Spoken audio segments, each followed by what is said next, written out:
Como estamos en la semana la Semana Santa, la semana de la Pascua, vamos hoy como que a hacer un alto en el estudio de la Carta de los Romanos para hablar un poco de lo que estamos celebrando. Estamos, como todos saben, en la Semana Santa, que en muchos lugares se llama la Semana Mayor, y de hecho es la mayor de las semanas de todo el año litúrgico.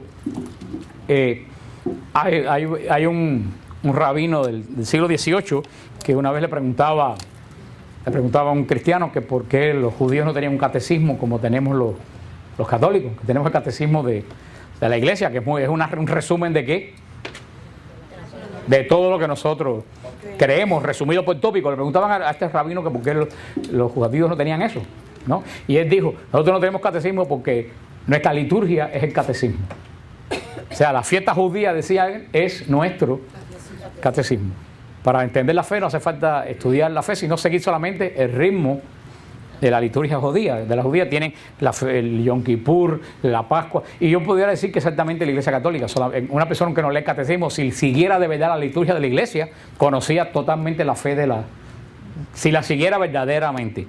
Si siguiera lo que es la fiesta de la Navidad, si supiera lo que es la fiesta de la Encarnación, si supiera lo que es la fiesta de lo que es Semana Santa, lo que es la Ascensión, la Corpus Christi, conocía toda la doctrina católica. Pero sencillamente vamos a misa los domingos, ni oímos lo que están diciendo, y por eso nosotros ni estudiamos catecismo, ni conocemos la fe a través de la liturgia. Y eso verdaderamente, el culmen de la liturgia del año completo es la fiesta de la Pascua. El beato Charlie de Puerto Rico, que tuve el privilegio cuando fui en octubre a predicar a Puerto Rico, ir a orar a la tumba de él, gracias a Sonia que nos llevó volando a Cagua como en el carro del profeta Elías, porque nos llevó en la hora almuerzo de San Juan a Cagua y viramos otra vez para el retiro que estaba. Pero yo dije: yo no voy a venir a Puerto Rico y no voy a dejar de ir a la tumba del beato Charlie. Beato Charlie tenía una frase tremenda. Beato Charlie decía de la vigilia pascual, del sábado santo. Beato Charlie decía: nosotros hemos nacido para esta noche. Tremenda fe. Decía: nosotros nacimos para la noche de la Pascua. Y si todos los cristianos entendieran que hemos nacido verdaderamente para la noche de la Pascua, ¿qué celebramos? ¿Cómo comienza la liturgia pascual de la víspera de la Pascua? ¿Ustedes se recuerdan? Toda la iglesia oscura, y el sacerdote bendice el fuego nuevo que simboliza a Cristo, y de ese fuego se van prendiendo las velas, y tú ves como la iglesia está oscura y todo el mundo se va pasando y toda la iglesia se ilumina. Pasamos, es lo que dice Bereshit, lo que dice Génesis: en el principio todo era caos, y Dios separó la luz de las tinieblas. Y es lo que dice el Evangelio de Juan: en el principio era el Verbo, y el Verbo estaba en Dios. Eres la luz que ilumina el mundo, y las tinieblas no lo conocen ni lo quieren reconocer. La Pascua es el comienzo de toda nuestra historia, de toda nuestra fiesta.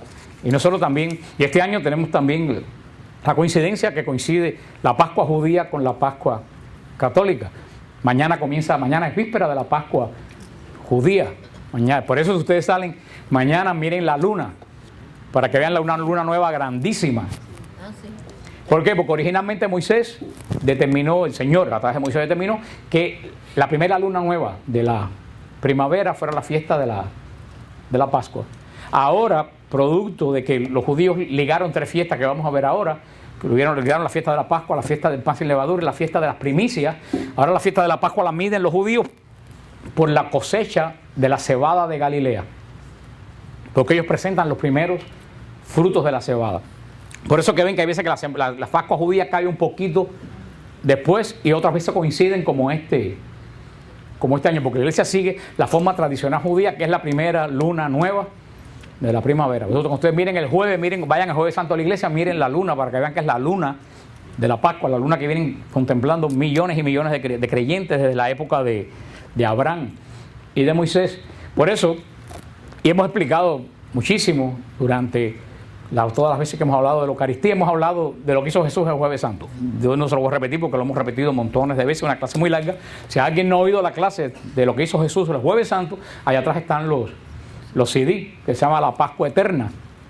Lo pueden comprar, lo pueden oír, lo pueden estudiar. Nadie mejor que el día de mañana y el jueves para escuchar qué hizo Jesús el jueves Jueves Santo. Por esta semana, recuérdense que yo siempre les he dicho, sobre todo en la época de la Navidad, que nosotros no celebramos fechas. ¿Nosotros qué celebramos? Hechos, acontecimientos. La iglesia no celebra fechas. La iglesia no celebra la fecha que Jesús nació. La iglesia celebra el hecho que Jesús nació. La iglesia no celebra la fecha que Jesús resucitó. La iglesia celebra el hecho. Por eso que la Pascua siempre cae días totalmente diferentes. Pero es una semana donde se cumple casi todas las profecías, aunque toda la vida de Jesús es profecía. Por eso vemos que la Semana Santa comienza ¿con qué día? Con el domingo de Ramos. Y tanto la Pascua judía como la Pascua cristiana apunta, vamos a decir entre comillas, a un animal, para que ustedes entiendan la pregunta. ¿A qué animal apunta tanto la Pascua judía como la Pascua cristiana? Al cordero, al cordero. Decir Pascua es decir cordero. Cordero. Cordero desde el principio de la Pascua judía. La judía es el centro de la Pascua. Por eso Juan, desde que Jesús aparece por primera vez en Galilea, junto al lago, en el desierto de Judea, Juan lo señala y ¿qué es lo que dice? Ahí está el Cordero de Dios. Ahí está el que quita el pecado del mundo. Y para nosotros es muy común, pero para aquella gente era algo nuevo que a un hombre lo llamaran Cordero. Nunca nadie había llamado a un hombre Cordero. Y menos Cordero, Cordero de Dios. Porque el Cordero de la Pascua, ¿quién lo ofrece? ¿Quién lo ofrecían? Nosotros. Los judíos ofrecían el Cordero de la Pascua, pero a Cristo no lo ofrecemos nosotros. A Cristo lo ofrece Dios. Antes el Cordero era de nosotros para Dios. Ahora Cristo es el Cordero de Dios. Por eso lo llamamos el Cordero de Dios. Y es el centro de la Pascua, tanto antigua como nueva. El Señor manda, eso está en el CD, el Señor manda a Israel en Éxodo 12 que tiene que celebrar esta fiesta de la Pascua eternamente para sellar la alianza con Dios. Por eso le dice que la víspera de la Pascua en Hebreo 12 mate un cordero. ¿Qué características tiene este cordero? ¿Se acuerdan? Tenía 3 características. Macho, sin mancha, pero ya sin mancha, le falta uno. Macho, sin usar. ¿Alguien me puede explicar un cordero usado? Macho de 1 año y sin defecto, de 1 año, de menos de 1 año, no un cordero usado. Aunque está bien, porque el Señor, por eso el Señor dijo que fuera sin defecto, para que no le metieran un cordero usado. Un cordero que nació cojo, que nació y dijeron, bueno, como este es algo, como hacemos nosotros, que nosotros le damos a Dios corderos mancos y corderos usados, que le damos a Dios lo que nosotros no queremos, $1. ¿Quién hace algo con $1? Pero como nadie hace nada, entonces lo damos en la iglesia. Estamos dando cordero usado. Dios no bendice eso. Por eso Israel decía, no me den el cordero que a ustedes les salga malo. Tiene que ser un cordero sin defecto. Eso lo vamos a ver después. Ese es el cordero. ¿Qué dice el Señor? La víspera de la Pascua, que maten el cordero, con su sangre rocíen la puerta de la casa. Esa va a ser la marca que cuando pase el ángel de Dios castigando a Egipto por maltratar a Israel, los que están marcados por la sangre del cordero no van a morir en esa noche. Coman el cordero completo deprisa con panes sin levadura, porque esa noche el Señor los va a liberar de la esclavitud de Egipto. Y esa es la noche, por eso que la iglesia en la liturgia pascual del Sábado Santo canta, oh noche más grande de todas las noches. Esta es la noche que el Señor liberó a nuestros padres de la esclavitud de Egipto. Eso lo canta la iglesia en el exalte de la vigilia pascual, porque la fiesta de la Pascua para el judío, para nosotros, es una fiesta de liberación, porque esa noche el Señor liberó a los israelitas de la esclavitud de Egipto. ¿Y para qué el Señor saca a Israel de Egipto? Le dice Moisés que diga al faraón, quiero que saques, dejes ir a mi pueblo, ¿para qué? Para que compren, para adorar. Para que vayan al desierto a celebrar una fiesta solemne y adorarme. Si ustedes ven la creación de Dios, ¿cuántos días se demoró el Señor en crear la tierra? 6. El 7º descansó. Y ahora una pregunta, ¿y Dios se cansa? Dios cogió una siesta, dijo, déjame. ¿Por qué Dios descansa? Dios no descansa porque Él se cansa. Dios descansa por nosotros y para nosotros, como dice Nenita, para darnos una lección. Porque ¿qué hace el Señor? El Señor crea al hombre y la mujer, que es el culmen de la creación, y dice, mañana es día de descanso, es el día del Señor, es el día de la adoración. De lunes a viernes crea los animales. Y nosotros entre ellos, porque nos crea qué día. El viernes, el sexto día. O sea, nosotros estamos creados entre los. Pero dice Cristo, el sábado no se hizo, el hombre no se hizo para el sábado, sino el sábado para el hombre. O sea que el sábado está relacionado con todos los animales, ¿con quién? Con el hombre. No, el sábado no es para las vacas, el sábado no es para los bueyes, el sábado es para. Pero ¿sabes cuál es la gran diferencia? Que los únicos animales que tienen una relación directa con Dios somos nosotros. ¿Cuándo? En el séptimo día, en el día de la adoración. Nosotros estamos creados para adorar a Dios. Por eso que el demonio, cuando quiere apartar al hombre de Dios, pues ¿dónde comienza? Por apartarlo de la adoración de Dios. Y muchas veces virarlo a su propia adoración. Ese es el Shabbat, ese es el descanso. El Señor no hizo el sábado para que todo el mundo estuviera así como mal interpretaron los judíos. El Señor hizo el sábado para que ese día el hombre descansara de todo. 6 días para hacer lo tuyo. Ahora el sexto, enfócate en qué, en adorar a Dios. Y con esa idea del Shabbat es con la idea que viene la Pascua, porque el Shabbat es el día que Dios sella su alianza con los hombres que Él ha creado. Por eso la palabra sellamiento de alianza, sello de alianza en hebreos es la misma palabra 7. Quiere decir la misma palabra, porque el Señor sella la alianza con toda la creación. ¿Qué día? El séptimo día. Por eso ese día es santo para los judíos que celebran la antigua alianza. Y como eso que apunta todo a la Pascua y apunta a nuestra Pascua, el centro de la Pascua, ¿qué cosa es? El Cordero de ofrecía Israel. Cuando llegamos a la Pascua de Jesús, Jesús viene a cumplir las profecías. Cuando llegan, en la época de Jesús, el Cordero tenían que entregarlo 5 días antes, tenían que entrarlo al templo. Israel ofrecía un Cordero por cada familia, y si la familia no se podía comer el Cordero completo, tenían que reunirse varias familias, porque no podía dejar nada para el otro día. Entonces ellos calculaban, tenemos este Cordero, ¿cuántas familias son? 3 familias, vamos a juntarnos estas 3 o 4 familias para que no quede nada para el otro día. Luego entonces, 5 días antes de la Pascua había que traer los corderos que se iban a sacrificar el día de la Pascua, que no eran uno por cada familia. Se calcula que en Israel podía subir a a Jerusalén cerca de 1 millón de personas, porque el cordero nada más que se podía comer en Jerusalén y dentro de las murallas de Jerusalén se podía comer. Por eso Jesús, que está en Betania, que dice, vayan y prepárenme el aposento en Jerusalén, y por eso después sale otra vez de Jerusalén, porque el cordero tenía que comerse. Originalmente era en el templo, pero como todo lo que hay en el templo, Jerusalén llegó a ser, no era una ciudad que tenía un templo, Jerusalén llegó a ser un templo que tenía una ciudad, porque más importante que la ciudad era el templo. Y Jerusalén se convirtió en lo que es hasta hoy. Cuando lleguemos a Jerusalén el sábado, ustedes van a sentir que después uno que está en Jerusalén siente que está en una iglesia, aunque esté en una tienda. Jerusalén se convirtió en el gran templo de Dios, y los corderos, que a lo mejor podrían ser 200,000 y tantos corderos, pudieran ser que fueran, los tenían que entrar a Jerusalén 5 días antes y llevarlo al templo. ¿Por qué tenían que llevarlo al templo? Porque los sacerdotes tenían que examinarlo. Y el sacerdote tenía que decir, este cordero sirve para la Pascua. Porque tenían que examinarlo con 3 preguntas. ¿Cuáles eran las 3 preguntas? Macho, menos de 1 año y sin defecto. Cuando los sacerdotes uno por uno lo examinaban, decían, este cordero sirve para la Pascua. Y así estaban 5 días examinando los corderos en Jerusalén. Toda la casa de Israel estaba en los alrededores de Jerusalén, viviendo en casas de campaña, en un ambiente de fiesta. ¿Qué sucedía la víspera de la Pascua? Cuando empezaba a caer el sol, todas las cabezas de familia de Israel llevaban los corderos al templo.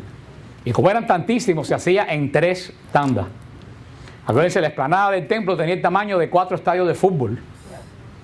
Por eso entraban todos la primera tanda, y cuando se llenaban, cerraban las puertas. Hacían el sacrificio de los corderos. Eso salían y volvían a entrar la segunda tanda. Y era la única vez en todo el culto de Israel que el cordero, en vez de sacrificar a los sacerdotes, lo sacrificaba quien lo ofrecía. Era la única vez que el jefe de familia sacrificaba el cordero. En la cerca, como estaba el patio de los levitas, ponían el cordero con la cabeza para la parte de donde estaban los sacerdotes, y le cortaban el cuello. Entonces el sacerdote recogía la sangre del cordero en una copa de oro o de plata. Fíjate, nunca una copa de barro, no con una copa de madera. ¿Cuántos cálices hemos visto por ahí de barro y de madera? Moisés pidió de oro o de plata, porque es lo que va a contener la sangre del sacrificio, y era sangre de cordero. Los sacerdotes recogían la sangre del cordero y se lo iban pasando, hacían una línea de sacerdotes, se lo iban pasando uno a uno y la tiraban contra el altar. La sangre del cordero. Ya no la pintaban en la puerta, la pintaban en la puerta la noche de Egipto. Pero ya como eso había pasado, lo tiraban contra el altar. ¿Qué quería decir la sangre contra el altar? Estamos sellando la alianza, el pacto contigo de nuevo. Tú nos has escogido como pueblo y nosotros te hemos escogido como Dios. Porque un pacto es diferente que un contrato. ¿Qué cosa es un contrato? Un contrato es un intercambio de dos mercancías. Tú compras un carro, ¿qué es lo que te da el dealer? El carro. ¿Y qué tú le das? El dinero. Estás intercambiando. El contrato es tú me das y yo te doy. La alianza es nosotros tenemos. Aquí no es un intercambio de cosas. Todo lo que hay entre tú y yo es exactamente igual de los dos. Por eso que el matrimonio es una alianza, no es un contrato. Y por eso que los matrimonios fracasan. Porque en vez de ver el matrimonio como una alianza, lo ven como un contrato. Esto es lo mío y esto es lo tuyo. Ahí no hay matrimonio. Ahí no hay alianza, ahí hay contrato. Y siempre una alianza la sella Dios. Por eso, la sangre del cordero que presentaba el dueño de la casa y lo sacrificaba, porque todos los hombres y mujeres somos sacerdotes delante de Dios, tiraban la sangre contra el altar para decir: Señor, yo estoy sellando la alianza de la Pascua contigo. ¿Qué hacían después con ese cordero? Lo llevaban a la parte de atrás del templo, lo despellejaban y le quitaban las vísceras. Entonces, ¿usted sabe qué es lo que hacían? Le ponían una estaca de la cabeza a todo lo largo y otra estaca de pata a pata, y así lo llevaban a asar a la casa. O sea que la víspera de la Pascua todo Jerusalén estaba llena de, ¿tú sabes de qué? De cordero amarrado a una cruz por siglo. Eso es tremendo, es que el signo que los judíos no se daban cuenta de lo que estaban haciendo. La víspera de la Pascua ellos llevaban a su casa el cordero del pacto amarrado en forma de cruz y muerto por los pecados de Israel. Lo llevaban a la casa, cocinaban el cordero, comían el cordero, porque el cordero se comía completo. Era la comunión de Dios con el signo de la Pascua.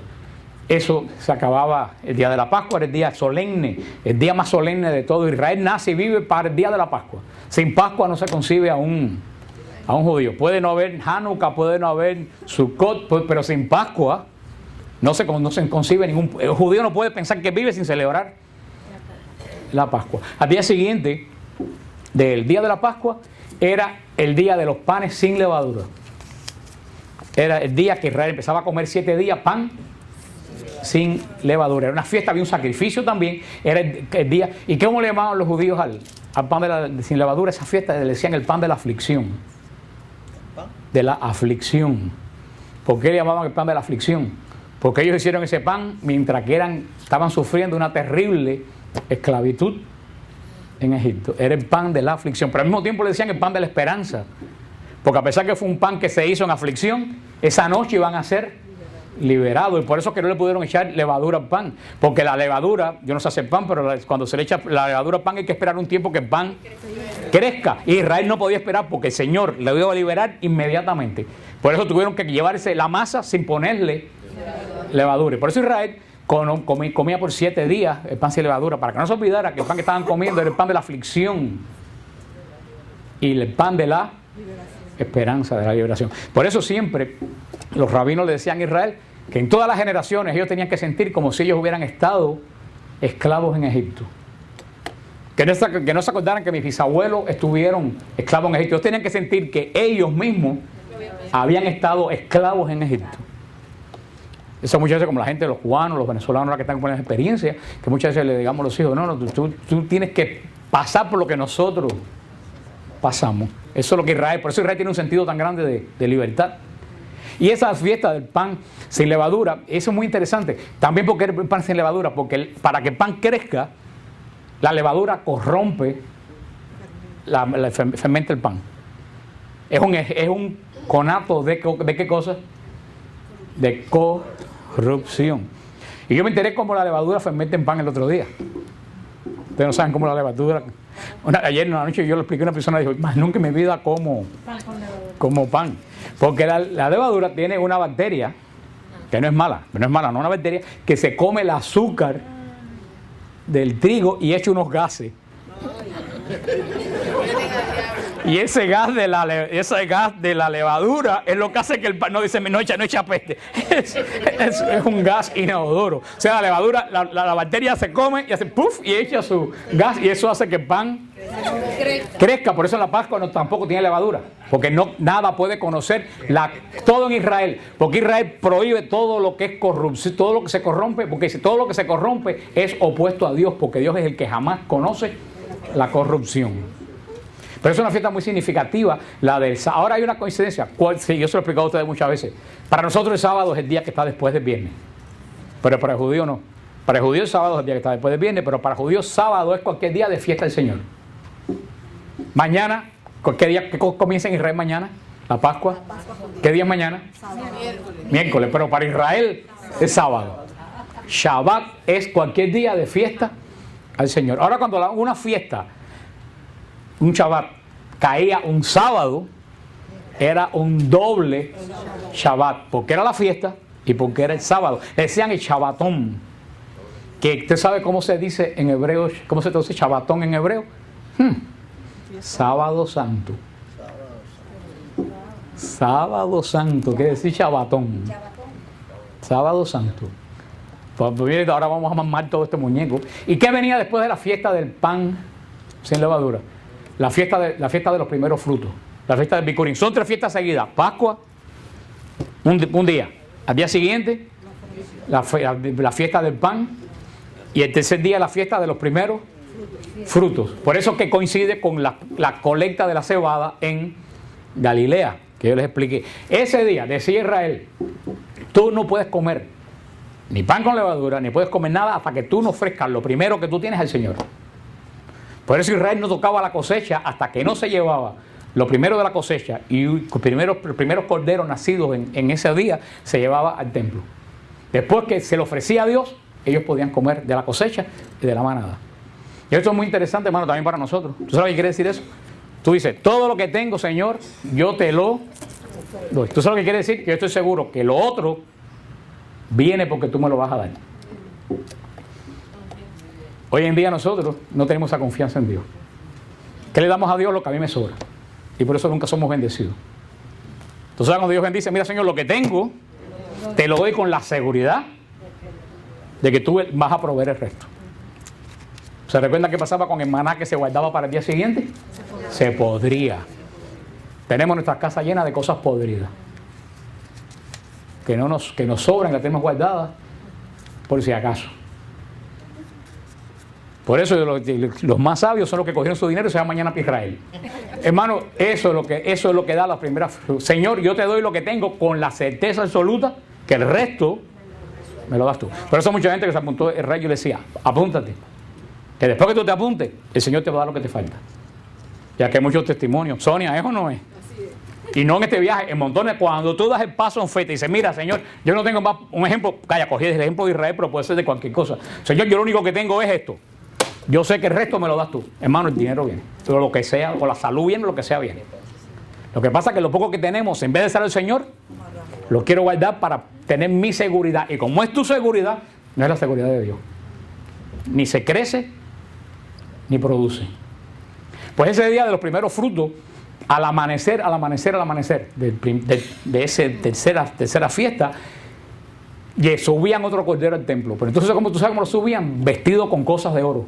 Al cordero lo adornaban con ropas y con con cosas de oro al sacrificio. Iba lleno de adornos de oro y lo llevaban todas las muchachas de Israel danzando. Iban danzando, era una fiesta que iba subiendo al templo con el cordero y con los primeros frutos de la cosecha. Entonces el sumo sacerdote, ¿qué es lo que hacía? Cogía el primer fruto de la cosecha y lo levantaba.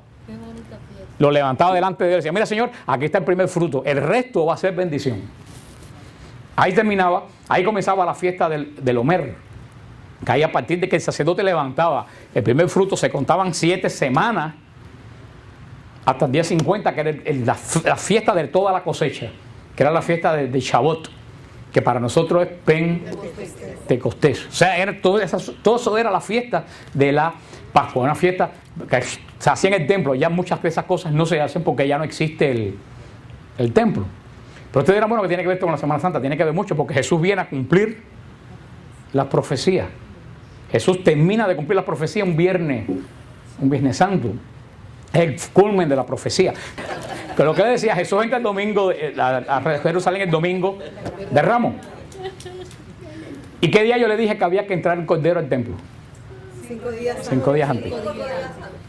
Entra el domingo, lunes, martes, miércoles, jueves y viernes. ¿Y para qué se entraba el Cordero 5 días antes? Para examinar lo que era apto. ¿Para qué?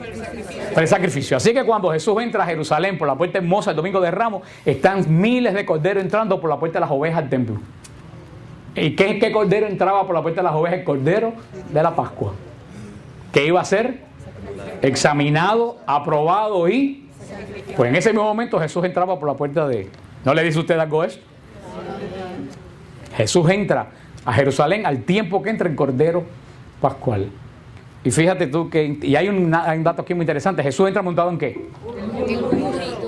Mucha gente piensa que Jesús entró por humildad en un burro. Falso.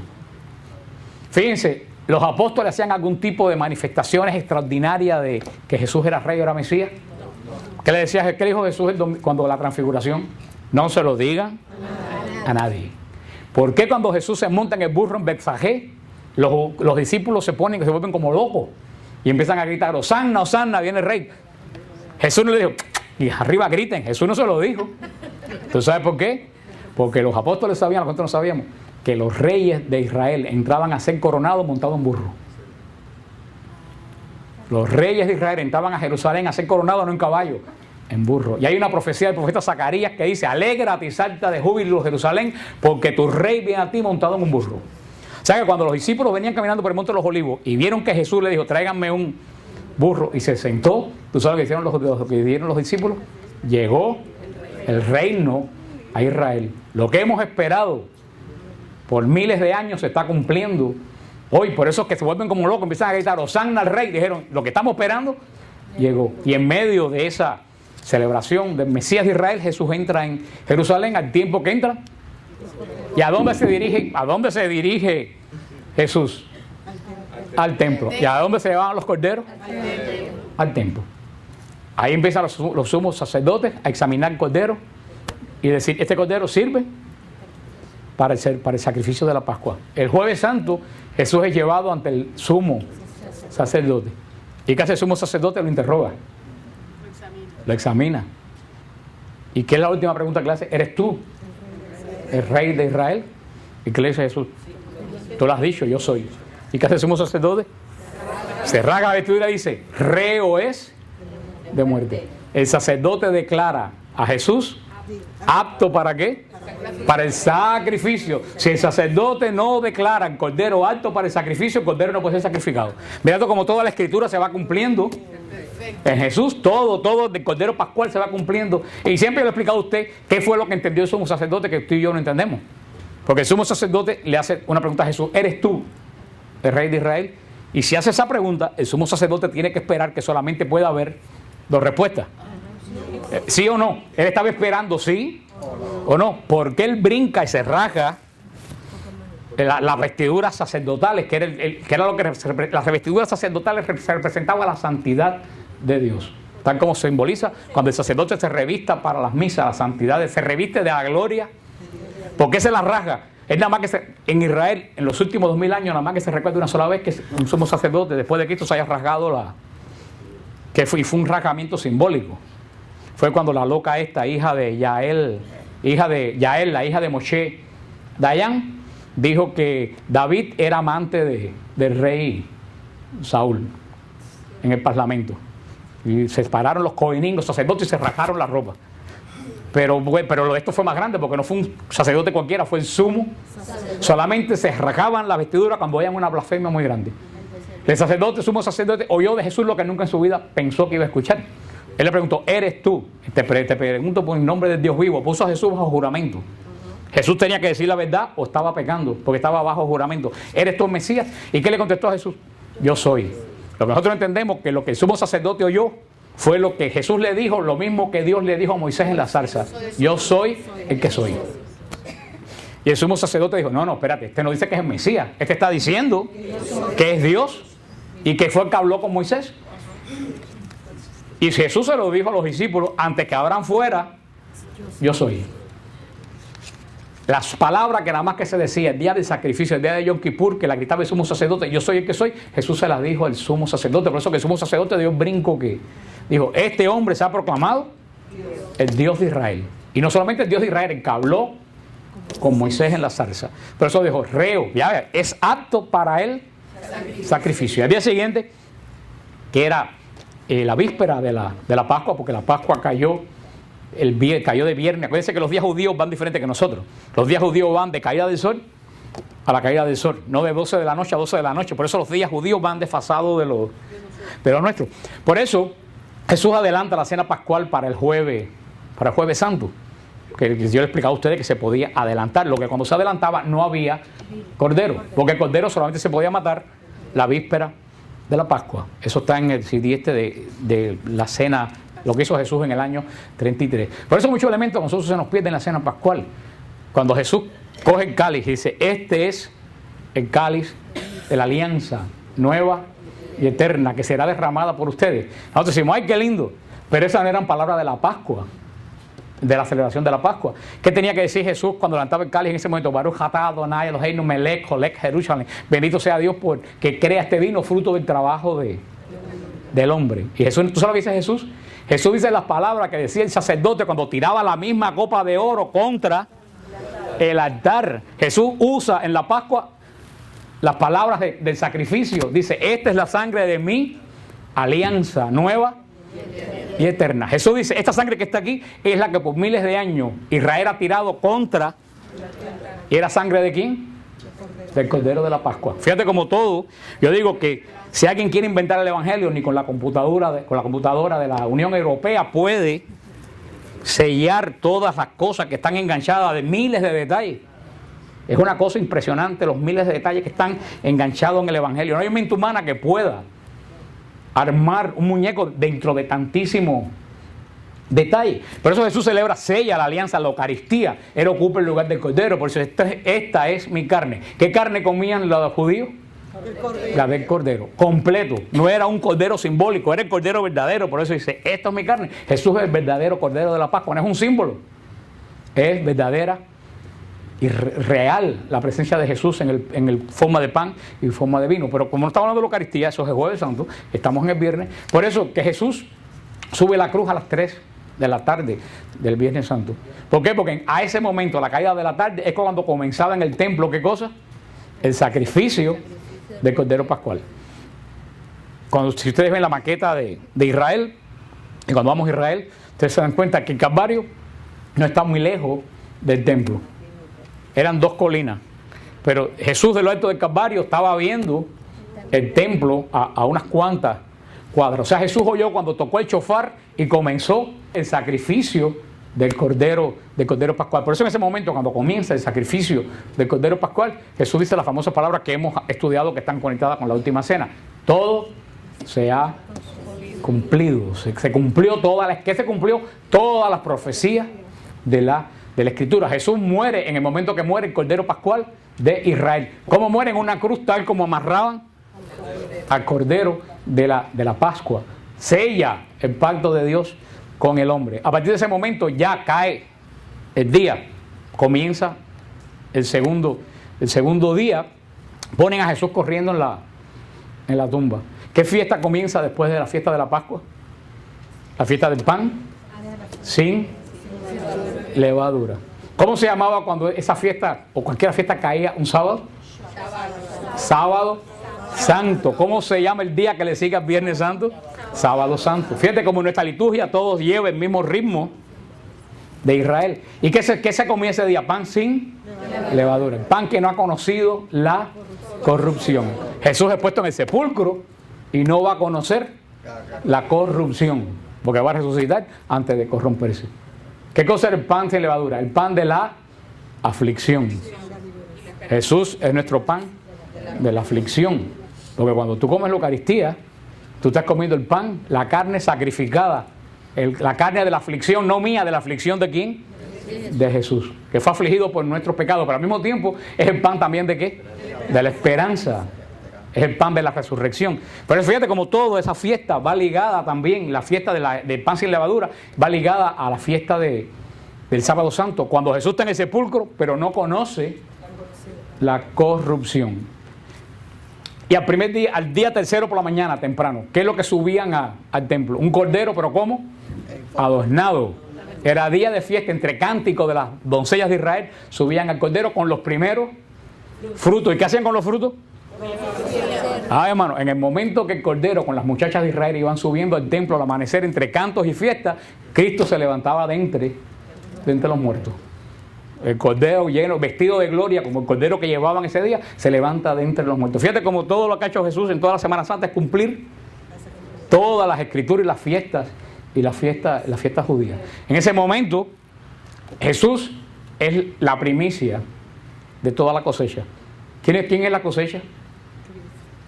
¿Quién es la cosecha? La cosecha somos todos nosotros. Pero de la primicia de la cosecha, ¿quién es? Jesús, porque es el primero de los resucitados. Por eso que Jesús resucita y es, dice, primicia de los resucitados. Porque si Jesús resucitó, nosotros vamos a resucitar después. Por eso es la primicia de toda la creación, es la primicia de los resucitados. Y de ahí comienza los 7 días de cuenta para el final de la cosecha. ¿Y qué sucede en Pentecostés? El Espíritu Santo que nos capacita a ir por el mundo, a predicar el Evangelio, a recoger a través del Espíritu Santo, ¿qué cosa? La gran cosecha. Tú no ves como toda la fiesta judía, la liturgia judía nos lleva a ¿qué? Al cumplimiento de la Pascua. Y eso es lo que celebramos en estos días santos. Es la conmemoración que este año coincide con la conmemoración del pueblo judío. El domingo de Ramos celebramos a Jesús entrando a Israel cumpliendo la profecía que eres nuestro Rey y nuestro Señor. Por eso en el domingo de Ramos te dan una palma que tristemente termina hecho un farolito colgando del espejo de un carro. El guano bendito no es para quemarlo cuando truena o para hacer un farolito. Cuando tú recibes la palma el domingo de Ramos, tú estás aceptando que Jesús es Señor y Rey de tu vida. Por eso en Europa, en esos países, ponen el guano bendito del domingo, lo ponen en las puertas de la casa, diciendo: aquí vive alguien que aceptó a Jesús como Señor. O sea, la palma es solamente el símbolo de lo que yo tengo en mi corazón. Por eso viene la fiesta del Jueves Santo, que es la fiesta solemne, la fiesta de verdaderamente nuestra cena pascual, porque es cuando la cena pascual pasa de ser conmemoración a ser realidad. Nosotros nos reunimos ya no a comer un cordero animal, nos reunimos a comer el cordero de Dios, el que quita el pecado del mundo. Así como Israel comió un cordero de verdad, nosotros comemos un cordero de verdad. Israel era un animal, en nosotros es Cristo Jesús, en las formas sacramentales del pan y del vino. Por eso el Jueves Santo es una noche solemne. Yo los invito a todos ustedes. Por eso decían los santos padres de la iglesia, que esa es la noche de los enamorados, no el 14 de febrero. Porque esa es la noche del amor, cuando Jesús dijo: ámense los unos a los otros, no hasta que tú me caigas bien, como yo los he amado. Cuando yo viajaba a Guatemala, que yo supervisaba el mercado de Guatemala, yo les conté una vez entré a una iglesita chiquita y en el altar había un Cristo de esos pañoles lleno de sangre que me sonó como una bofetada, porque decía arriba: así es como se ama. Como dice el refrán, tú amas de verdad cuando tú das hasta que te duele. Y Jesús nos amó hasta que le dolió. Y el Jueves Santo nos llama a nosotros imitar a Jesús. Por eso que la noche de la fiesta del amor es cuando Jesús proclama la ley nueva. Dice: ya no los llamo siervos, ahora los llamo amigos. Los llamo amigos. Y por eso Jesús dijo: os doy un nuevo mandamiento: ámense los unos a los otros, no mientras me caigas bien, como yo os he amado. Y es la noche sacerdotal. ¿Por qué la noche sacerdotal? Porque es cuando Jesús dice: haced esto en anamnesis, en conmemoración mía. Le dijo a esos hombres: sigan haciendo lo que ustedes vieron que yo hice hasta que se acaben los tiempos. Es cuando Jesús instituye un grupo de hombres que va a tener la misión única en su vida ¿de qué? De hacer lo que Jesús hizo. No cualquiera, tiene que recibir esa misión por la imposición de manos, por los sucesores de aquellos a quien Jesús se lo dijo. Es la noche sacerdotal. Y por eso, hermanos, yo les pido por misericordia que este jueves oren por los sacerdotes. Tenemos un gran problema en el presbiterado católico, muy serio. Y el problema más serio entre los sacerdotes no es el abuso sexual. Porque yo saqué la cuenta y eso es un 0.07. Nunca debió pasar, pero 0.07 no es una crisis.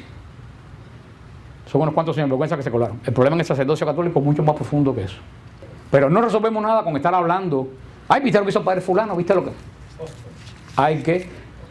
Una vez me contó algún pastor bautista y el Señor es testigo y se digo, mentira, que me castiguen cuando salga de aquí.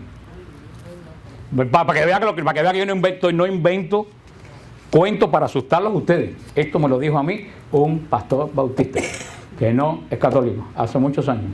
Este pastor me dijo que iba en un avión para un lugar por ahí, y al lado venía una persona, cuando dieron la comida, la persona que iba al lado de él dijo, no, yo no voy a comer hoy porque estoy ayunando.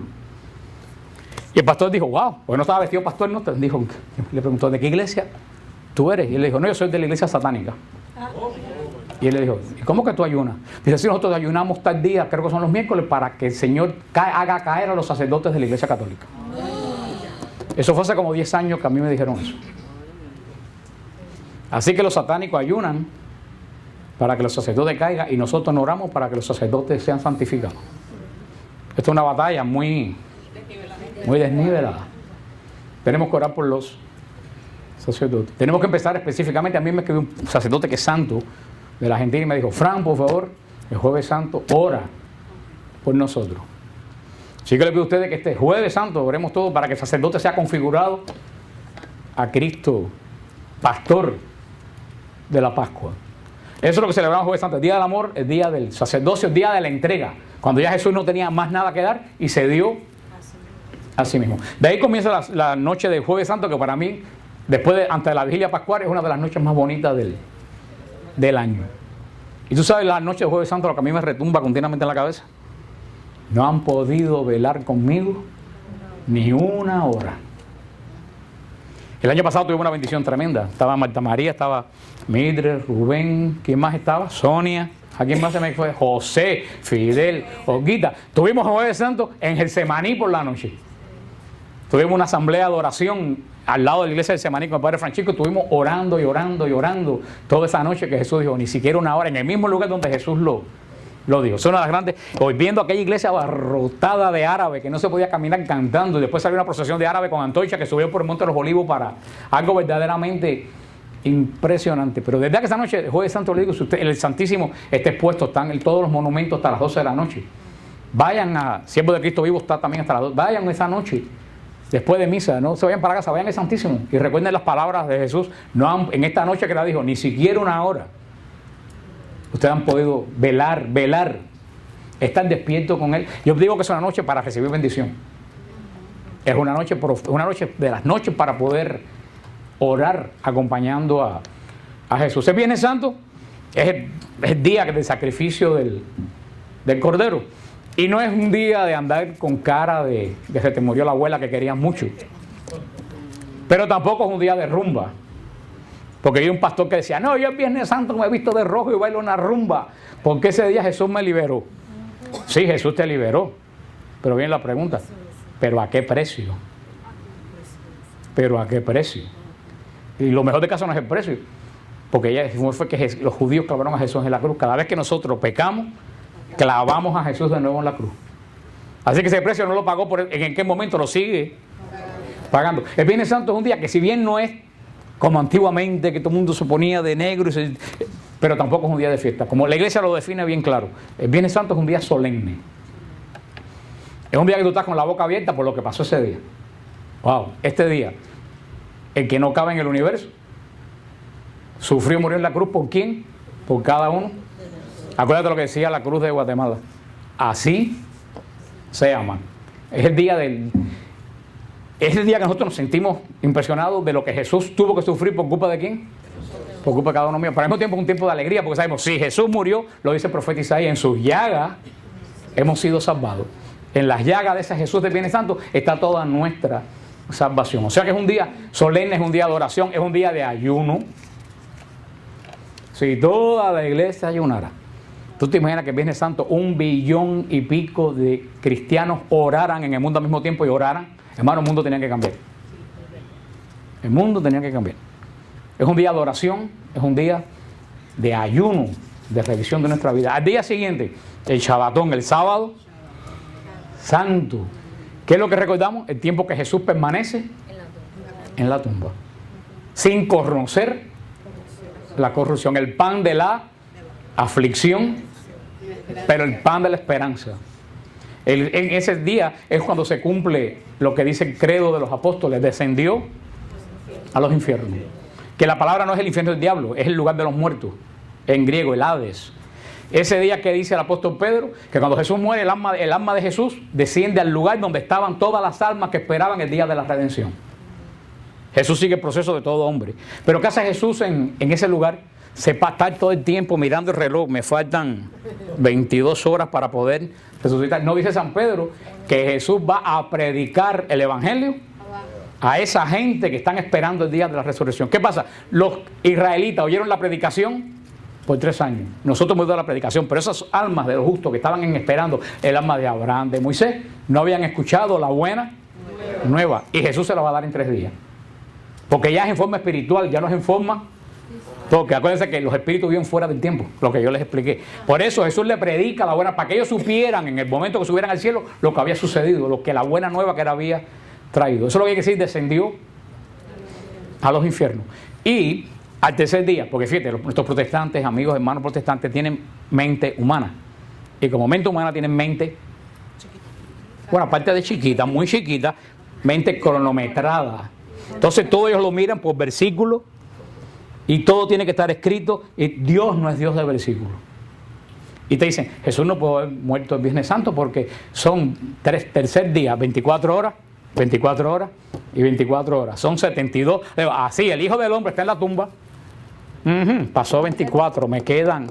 No, la Biblia no dice las 72 horas, la Biblia dice al tercer día. Viernes, primero, sábado, segundo, domingo, tercero, al tercer día. Por eso, ¿qué sucede el domingo cuando subían el cordero adornado para la fiesta de las primicias? Jesús se levanta de entre los muertos. No tenemos idea cómo Jesús resucitó de entre los muertos. Nos dice San Jerónimo, se lo he dicho muchas veces, que dice que los 3 grandes misterios del cosmos sucedieron en vientres.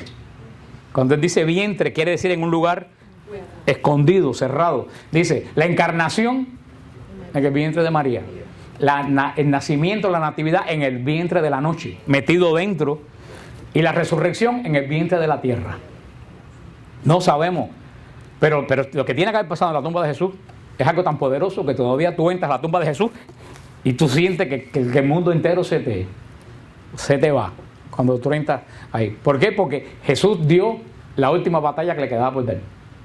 Jesús venció al demonio con la predicación del evangelio, en la cruz venció también el pecado, pero en la mañana del domingo va a vencer la consecuencia del pecado. ¿Cuál es la consecuencia del pecado? La muerte.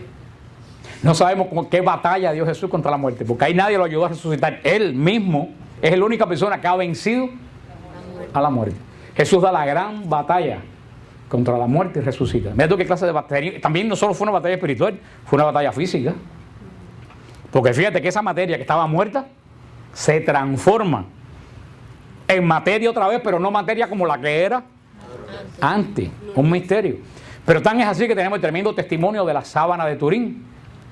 Y si ustedes leen la sábana de Turín, es un verdadero, por eso le dicen el quinto evangelio. Los científicos lo que han encontrado ahí es algo verdaderamente. Fíjate que lo que está formado en la sábana de Turín, la marca, la sábana de Turín, no es ni pintado, ni es quemado, ni es parte de la tela, ni es nada. Dicen los científicos que lo que más se parece a lo que está en la sábana de Turín son unas sombras que hay en Hiroshima, que cuando explotó la bomba atómica, las radiaciones grabaron las sombras de las personas en un muro. La radiación de la bomba atómica fue tan grande que la sombra de la persona se imprimió en el muro. Dice que lo más cercano que hay a la sábana de Turín es eso. Que es como que una radiación tremenda que salió de dentro del cuerpo, atravesó la sábana y no la quemó, la impregnó. No, y dicen, perdona que te interrumpa, pero dicen que fue tan perfecta que no fue, que si hubiera sido mucha... sí, fue una sola, fue una cosa como un puff. Si hubiera sido demasiado, sale muy oscura. Sale muy oscura. Sí, la sábana de Turín, mientras más tú te acercas, la dejas de ver. Tú para verla bien tienes que caminar bien lejos. Mientras más tú te vas acercando a la sábana, la imagen se va perdiendo. Porque no tiene contorno. Y tan es así que dicen los que han estudiado la sábana de Turín que cuando lo que pasó, esa persona no estaba acostada sobre la sábana, dice que estaba flotando. Porque dice que si está acostada sobre la sábana, la espalda hubiera salido aplastada y los pies hubieran salido así, y los pies están así. O sea, y tan es así, lo que pasó fue tan grande que ¿qué pasó con aquella piedra gigantesca? Salió volando de aquella piedra que entre mucha gente no podía moverla. O sea, que la batalla que hubo inclusive física dentro de Jesús fue una cosa tremenda, hermano, lo que pasó en esa noche. Y es nuestra victoria. Eso es lo que celebramos el domingo Celebramos no esa bobería que hicieron los protestantes. Los católicos siguen un Cristo muerto. Yo no sigo a ningún Cristo muerto. Mi iglesia lleva 2000 años diciendo que Cristo está vivo en la Eucaristía. La cruz con Cristo es un símbolo de que yo he sido redimido en la cruz de Jesús. Pero nosotros sabemos más que nadie en la iglesia católica que Jesús está vivo. Mira, si está vivo, que todos los domingos yo lo como. Aleluya. Y bebo con él. Entonces, ese es el domingo. El domingo, y de toda la vigilia de la misa del domingo, lo más hermoso es la vigilia pascual. Vayan a la vigilia pascual. Cuando el sacerdote, nosotros estuvimos con el Santo Padre Benedicto XVI en una vigilia pascual el año que murió Juan Pablo II. ¿Cuándo fue? ¿En el 2002? En el 2005. Estuvimos en Roma, que el Santo Padre no pudo dar la vigilia y la dio el cardenal Ratzinger, que hoy es Benedicto, y nos pasó de ahí. ¿Tú estabas? Ah, ¿verdad que ustedes estaban? ¿Y te acuerdas que dije? Ahí va el Papa, mírenlo. Y el Miguel, el dominicano, me dijo, tú vas a ser profeta, tigre. Por eso cuando salió le dije, Miguel, ahí está parado en el balcón de San Pedro. Pero mira tú qué cosa, ya voy a terminar, pero disculpe, mira tú qué cosa más interesante. Yo siempre me gustó el cardenal Ratzinger. Pero ¿tú te acuerdas, Mildred, que yo te llamé? Cuando yo lo vi en el altar de San Pedro dando misa, dije, ay, Mildred, qué clase de desilusión. Porque parecía que la basílica estaba vacía. Uno acostumbrado a Juan Pablo II, pero yo dije, Mildred, ¿te acuerdas que te dije? Ni se entendió lo que estaba. Ay, hermano, cuando ese mismo hombre, a la semana siguiente, se paró en el balcón de San Pedro, era otra persona. Para que tú veas la unción del espíritu que mora en ese hombre, como lo transformó, que cuando se paró en el balcón de San Pedro, las homilías de este Papa son espectaculares. Y en aquella homilía yo me perdí, yo no sé ni qué fue lo que dijo. Yo le dije, mire, es la desilusión de mi vida, le dije yo antes de que saliera Ratzinger. Mira tú como la unción que reviste ese hombre que recibió en el momento que fue elegido sucesor de Pedro. Pero en esa vigilia pascual fue impresionante, porque en la vigilia pascual el Papa bendijo fuego nuevo en el portal de San Pedro. Toda la iglesia, aquella gigantesca que habían 20 y pico mil de personas, estaba totalmente oscura. Y lo único que se alumbró al fondo de la basílica fue el cirio pascual que traía el Papa. Y de buena primera empezó así, como ríos que salían del cirio, iban iluminando hasta que toda la iglesia resplandecía. Eso es lo que es la resurrección. Eso es lo que es el Espíritu Santo, eso es lo que es el Espíritu de Cristo. Eso es lo que dice que la luz siempre vence las tinieblas, porque las tinieblas no existen. Las tinieblas es falta de luz. Si tu vida está en tinieblas, es porque en tu vida no hay luz. Porque yo no puedo coger un chucho y hacer un switch y hacer tinieblas. Yo solamente con un switch puedo hacer luz, porque la tiniebla no existe. Y eso es lo que vayan a la vigilia pascual. Fíjense que en la vigilia pascual primero hacen el pregón pascual. Dicen, esta es la noche, y anuncian porque esa noche es santa. Entonces después empiezan a hacer todas las lecturas desde Génesis. Leen la creación, leen el Éxodo, leen los profetas. Hasta cuando ya leen los profetas, cantan en gloria y suenan las campanas. Se anuncia la resurrección de Jesús y toda la iglesia es una de las liturgias, hermanos, más antiguas. Esa liturgia viene del siglo I, más antigua de toda la iglesia. La noche esa verdaderamente es una noche santa. Es la noche más santa de todas. Y una buena noticia, que yo solamente alguno que tengo el email. En esa noche, en Estados Unidos este año, 150,000 adultos entran a la iglesia católica. 150,000.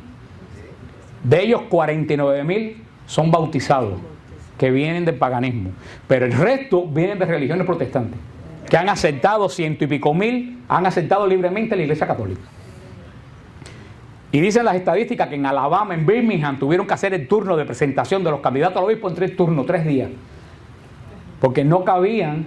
En Atlanta solamente hay como 4.000 o 5.000 que entran a la Iglesia Católica. Eso no es noticia.